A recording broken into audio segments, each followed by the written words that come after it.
سلام، چطوری بچه‌ها؟ خیلی خوش اومدین به اولین ویدیو من در کانال یوتیوب. اسم من لیتین مکه ولی اسم واقعی محمده و من امروز هم این ویدیو که با اولین بازی من و اولین ویدیوی من در کانال یوتیوب لیتین مک همراه باشید. این بازی قراره بازی خفن باشه، بازی ترسناکی باشه. اونطوری که من شنیدم میدونم بازی خوبه، همه نظراتشون 5 ستاره بود. حالا ببینیم چه بازی خوبه. بعد ضعیف یا قوی کیفیتش رو ببینیم، کلا جزئیات بازی ببینیم چطوره، معمایی ترسناک، حالا هر چیزی که میخواد باشه رو ببینیم. هر چی هم بود بازی میکنیم. بعد دیگه من زیاد صحبت نمیکنم، سریع مرسی آقا ویدیو. بچه حتما لایک کنید، سابسکرایب کنید. من خیلی زحمت کشیدم واسه این ویدیو، تامینه خفن درست کردم، ویدیو خفن درست کردم، سعی کردم تا جایی که میتونم صدای اطرافمو کم کنم، ولی متاسفانه نمیشه چون اینجا خیلی شلوغه. کلا تو خیابون ما خیلی شلوغه و حالا کلا نمیشه، سرصدا هست. سعی میکنم تو ویدیوهای آینده سرصدا کم شه. بعد سریع بریم سراغ ویدیو، من دیگه صحبت نمیکنم. لیتس گو.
بچه‌ها مرسی که این ویدیو رو تماشا کردید. امیدوارم از این ویدیو لذت برده باشید. هرچند که بازی چرت و پرتی بود، من واقعا نمیدونم این بازی خیلی چرت بود، اصلا نمیدونم چیکار کنی نه چیکار نکنی. بخشید وقتتون هم رفت، وقتتون تلف شد. بازی واقعا آشغالی بود. من سمت بازی نمیرم، من مجبور بودم این بازی رو آپلود کنم و نه اصلا دوست نداشتم همچین بازی رو آپلود کنم، ولی چون دیگه من حتما بعد شنبه این ویدیو آپلود می‌کردم، شنبه ساعت 9 من این ویدیو رو آپلود می‌کردم. دوست داشتم ویدیو خفنی میشه، بازی خفنی میشه، ولی قبلش هم بازی می‌کردم چطور بازی، ولی دوست دارم هیجان اولیه رو داشته باشم و بتونم حفظ کنم هیجان اولیه‌مو، یعنی نخو الکی ریاکشن الکی بدم میگم با چه بازی خفنی چه بازی بدی. ولی بازی واقعا بازی اشغالی بود. امیدوار بودم که بازی بهتری باشه ولی اینطور نبود. آخه من نظراتش 5 ستاره بود، امید آورده به نظراتش، ولی دیدم واقعا بازی آشغالیه. بچه‌ها سابسکرایب کنید. من مجبور بودم ساعت 9 شب شنبه این ویدیو حتما آپلود کنم، اگه نه یوتیوبم به مشکل میخوره. بچه‌ها لایک و سابسکرایب کنید. سعی می‌کنم ویدیو بعدی بهتر شه، سعی می‌کنم از همین الان برم بازی امتحان کنم، بازی بهتری بگیرم، چند از خودم بازی کنم تا بازی زری به دستم، تا بدونم برای شما ویدیو بهتر و با کیفیت تری بگیرم. اگه خسته شدید مرسی که واقعا دیدید تا آخر ویدیو. لایک و سابسکرایب کنید. اگه خسته شدید میتونید همون اول ویدیو برید. اگه تا آخر ویدیو اومدید یعنی واقعا مرسی با ماتی که چی رو میگم اینقدر ناراحتم مثل حرف بزنم.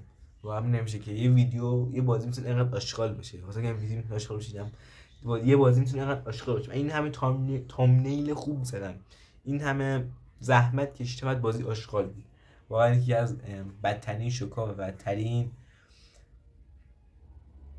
چی میگم یکی از بدترین ضد حالا بود. واقعا مجبور بودم این ویدیو آپلود کنم، یعنی نمیخواستم با این کیفیت پایینی آپلود کنم. خدافظ.